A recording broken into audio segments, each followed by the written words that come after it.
Paramount, good evening, fellow South Africans and citizens of the world. Now, it's taken me a bit of time to go through the inaugural speech of President Cyril Ramaphosa.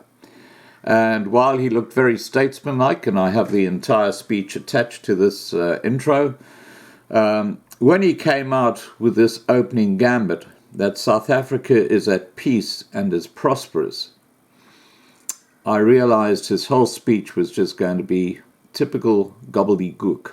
Yep. Don't rely on one single thing he says, because South Africa is not at peace and it is not prosperous. The unemployment rate is horrendous. The number of squatter camps breaking out all over the country is absolutely incredible. And there's so many other things I could add to that, but you already know what they are. He does admit during the speech that there is endemic corruption in the country and claims that he's going to sort it out. Well, we'll wait and watch that one, won't we? And the final thing that I found really interesting, and he talks about this a bit, is about privilege. You know that little word called privilege? And he basically says that those who are rich and powerful will be brought to account and their assets will be basically shared for the benefit of the wider population. Of course, what he doesn't mention is that being a billionaire himself, thanks to post-1994 BBBEE policies, where he's become a director in companies and a very substantial director and gained a huge amount of equity for doing absolutely nothing. He doesn't talk about that, does he? You know, he's been empowered through black privilege, whereas the vast majority of Africans in South Africa remain poverty-stricken. And I'm talking about Africans of all colors. That's the great divide. And that, of course, is not discussed in his speech. But here comes his speech. Please remember to subscribe to be kept informed. Remember, tonight we have that great debate, Sunday night at 8 p.m. we have that great debate. And ring the bell to get the updates. And have a good evening. Bye for now.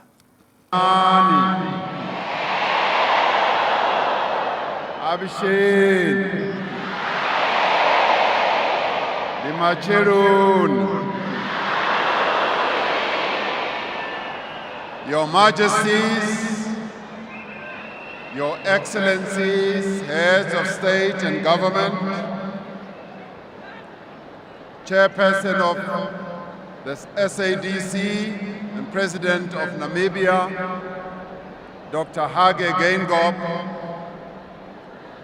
former President Thabo Mbeki and Mrs. Mbeki, former President Kgalema Motlanthe and Mrs. Motlanthe, former President F.W. de Klerk and Mrs. de Klerk, all former heads of state and government, chairperson of the African Union Commission, Mama Grasa Machel, Mama Ngema Zuma,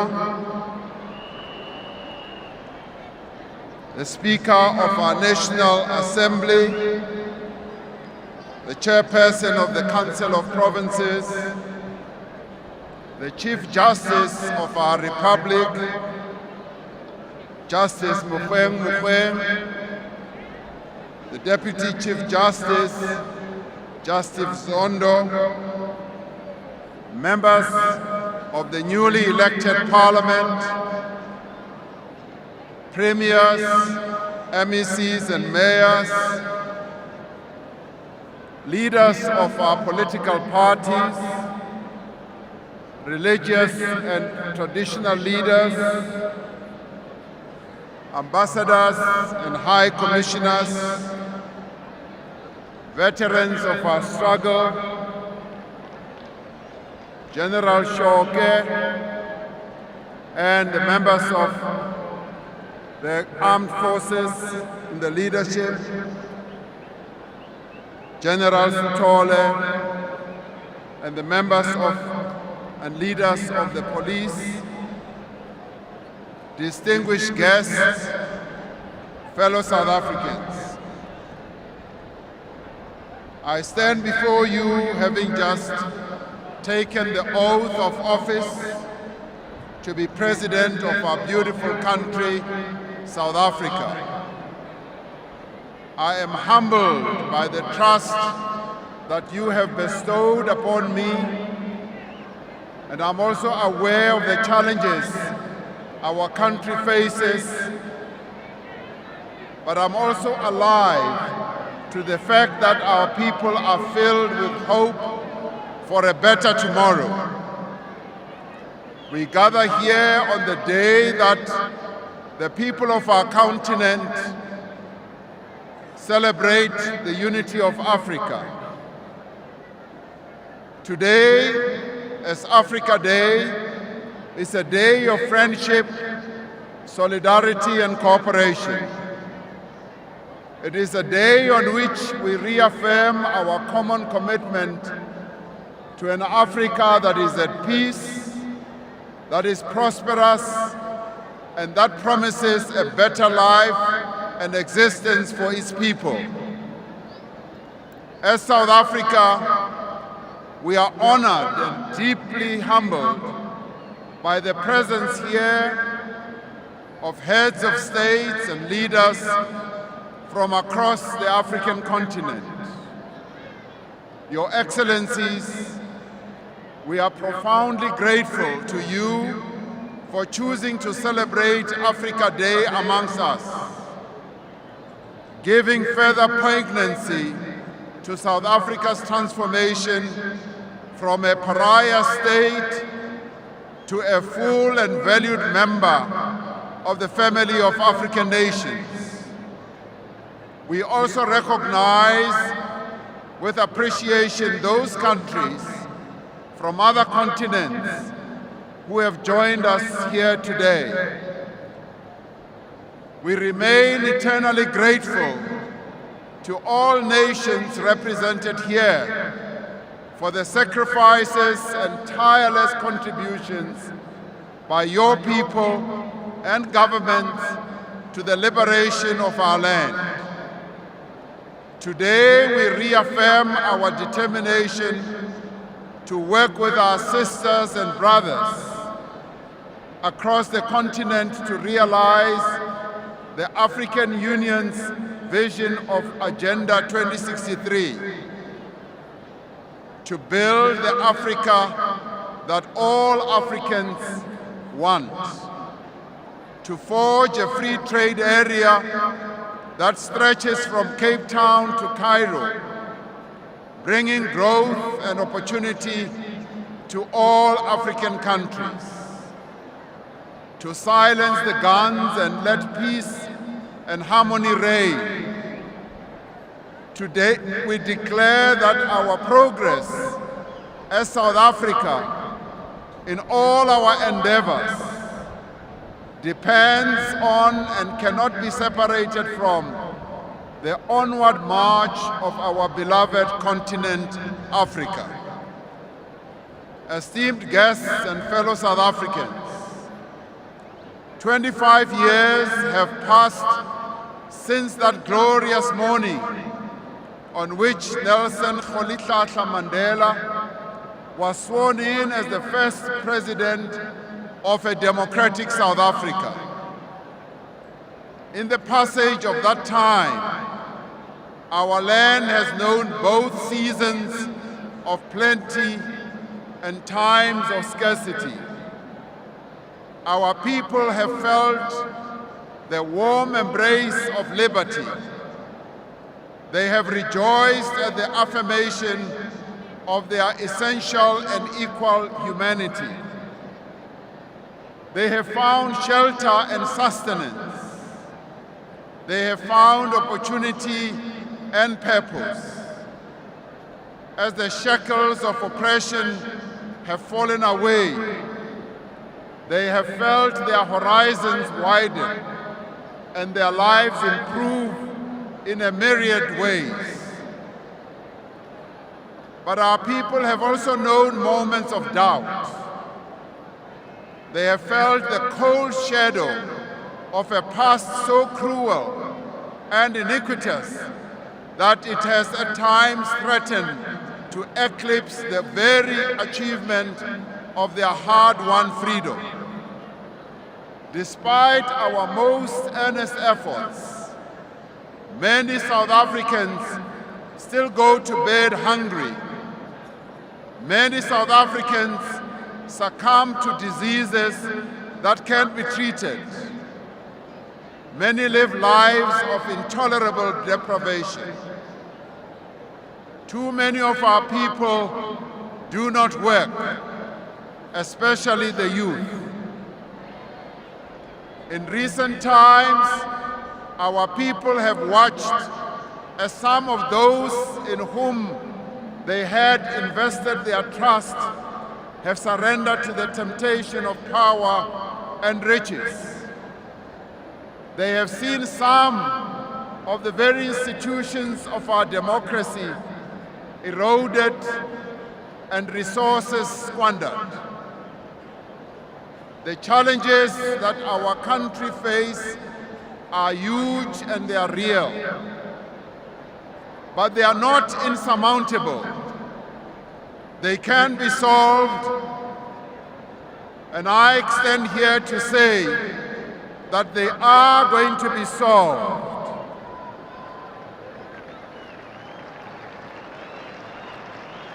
In the face of these challenges, our people have remained resolute, resilient, and unwavering in their desire for a better South Africa.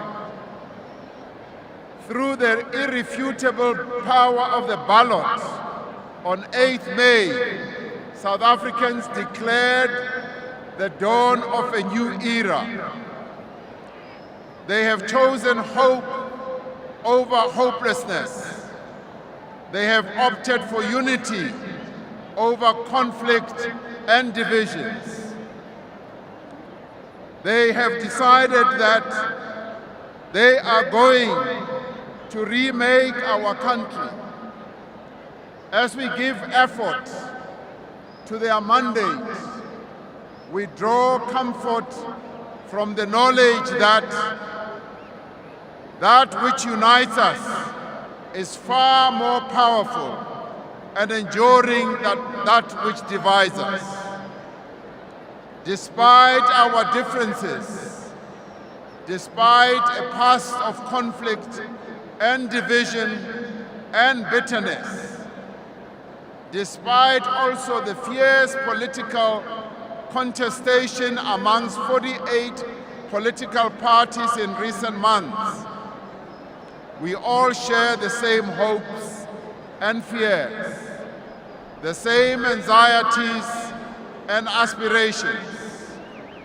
We all want our children to have lives that are better than our own, to have work that is dignified and rewarding. We are bound together by our determination as South Africans that never again shall the adversities of our past be visited on the people of this land. This is a defining moment for a young nation like ours. Today must be seen as the choice of history. It is a time for us to make the future that we yearn for. It is through our actions now that we will determine our destiny as a people. All South Africans want action. They just don't want words and promises. And there shall be action in our land to reshape our country in the image of our dreams. It is through our actions now that we will give form to the society which so many have fought and sacrificed and for which all of us yearn for. All South Africans yearn for a society defined by equality, by solidarity, by a shared humanity, by good service delivery. They yearn for a society in which our worth is determined by how we value others. It is a society that is guided by the fundamental human principle that says, umuntu ngumuntu ngabantu, mutu ke mutu kabantu, mutu ndi mutu ngabamwe bantu, munu yimunu yibanu bangwana. Our Constitution, the basic law of our land, continues to guide our way even at the darkest hour. As a nation, we therefore can no longer abide the grave disparities of wealth and opportunity that have defined our past and which threaten to imperil our future. It is our shared will and our shared responsibility to build a society that knows neither privilege nor disadvantage. It is a society where those who have much are willing to share with those who have little or nothing. It is a society where every person, regardless of race or sex or circumstance, may experience the fundamental necessities of a decent, dignified life. Today, let us declare before the esteemed witnesses gathered here that such a South Africa is indeed possible. Let us declare our shared determination that we shall end poverty in South Africa within a generation. Let us declare that when we gather to celebrate the 50th year of our freedom, there shall no longer be any person in this land who is unable to meet their basic needs. That there should be no child who goes to bed hungry. Every school child will be able to read, and every person who wants to work will have a reasonable opportunity to find employment.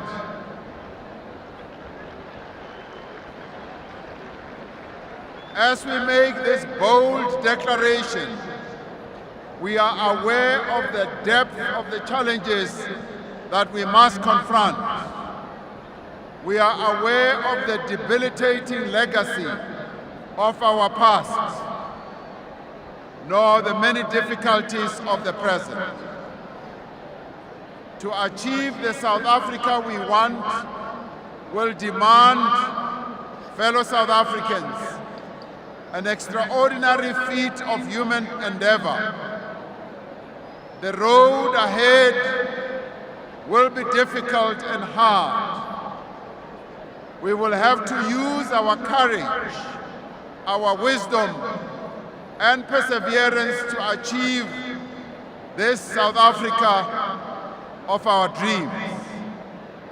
It will require an ambition that is rare. Like our forebears who gathered so many years ago on a piece of veld in Kliptown to declare that the people shall govern. Let us aspire to a future beyond the probable. Let our reach extend beyond our grasp. Let our gaze stretch beyond the horizon. Let us, as we embark on this new era, mobilize our every resource and summon our every capability to realize the vision of our founding mothers and fathers. Let us forge a compact, not merely as business and labor, not as those who govern and those who are governed, but as citizens and patriots of this great nation, free and equal and resolute. Let us forge a compact for growth and economic opportunity, for productive lands and viable communities, for knowledge, innovation, and for services that are affordable, accessible, and sustainable. Let us also forge a compact of an efficient, capable, and ethical state, a state that is free from corruption, for companies that generate social value and propel human development, and for elected officials and public servants who faithfully serve no other cause than the cause of our people. We must be a society that values excellence, that rewards effort and hard work, and rejects mediocrity. We must at the same time be a society that values its young people by creating a conducive environment for them to gain skills and be productively employed to develop our country. Today, let us celebrate the great strides we have made, demonstrated so clearly in the incoming parliament, to raise the prominence and contribution of women in public life. Let us work together to fundamentally and forever change the power relations between men and women in our country. Let us end the dominion that men claim over women, the denial of opportunity, the abuse and the violence, the neglect and the disregard for each other's human rights. Let us build a truly non-racial society, one that belongs to all South Africans and which all South Africans belong. Let us build a society that protects and values those who are vulnerable and who for too long have been rendered marginal. A society where disability is no impediment, where there is tolerance, and where no person is judged on their sexual orientation, where no person suffers prejudice because of the color of their skin, the language of their birth, or their country of origin. Let us preserve our natural resources for future generations as we work with greater purpose to end the human destruction of our world. On this Africa Day, on the day that our nation enters a new era of hope and renewal, we recall and celebrate that Africa is the birthplace of all humanity. We recall that it was around 100,000 years ago that a small group of some of the first humans set foot beyond this continent. With them, they took a sense of perseverance, and a talent for innovation which enable them to progressively occupy every corner of the world. Humanity has achieved a great deal over the intervening millennia, and all by virtue of talents which were evolved on this continent. Africa is poised once again to rise, to assume its place among the free and equal nations of the world. We must use this innovative talent that originated in Africa to embrace and use the fourth industrial revolution to develop Africa, to create jobs for the youth and empower the women of our continent.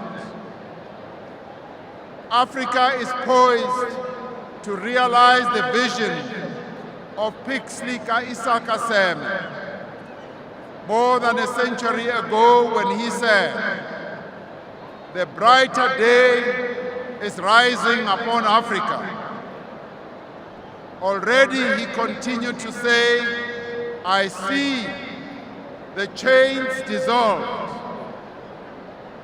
her desert plains red with harvest, her Abyssinia, meaning Ethiopia, and her Zululand, meaning KwaZulu-Natal, the seats of science and religion, reflecting the glory of the rising sun from the spires of their churches and universities. Her Congo and her Gambia, whitened with commerce, her crowded cities, sending forth the hum of business, and all her sons and daughters employed in advancing the victories of peace, greater and more abiding than the spoils of war." Close quote. It is to this brighter day that we now turn our eyes, to a vista that is rich with the hues of hope and promise. It is you, the people of South Africa, who have spoken. With your votes, you place your confidence and your trust in the men and women who now sit in our 6th democratic parliament. These 490 men and women whom you have sent to parliament seem to have heard the same call that the Lord made to Isaiah when he said, "Whom shall I send? Who will go for us?" Those that you elected have now said, "Send us." They have said, "Tumamina, Rumanna." You have chosen them. You have chosen them to safeguard your rights, to improve your lives, and to build our country, a country that should be united, strong, and truly free. You, the people of South Africa, have sent them, and you have sent me as your president. Having taken the oath of office, I am saying now, South Africa, yebo, tumamina. And I pledge here today that I will serve you side by side and work with you to build the South Africa that we all want and deserve. A new era has truly dawned in our country. A brighter day is rising upon South Africa, and a brighter day is rising upon our beloved continent, Africa. Nkosi, sigelela i-Afrika. uphakamise uphondo lwayo iAfrika yethu. Morena, boloka Afrika ya rona, o boloke setjhaba sa rona. I thank you as we ask that the Lord should bless Africa. Thank you very much.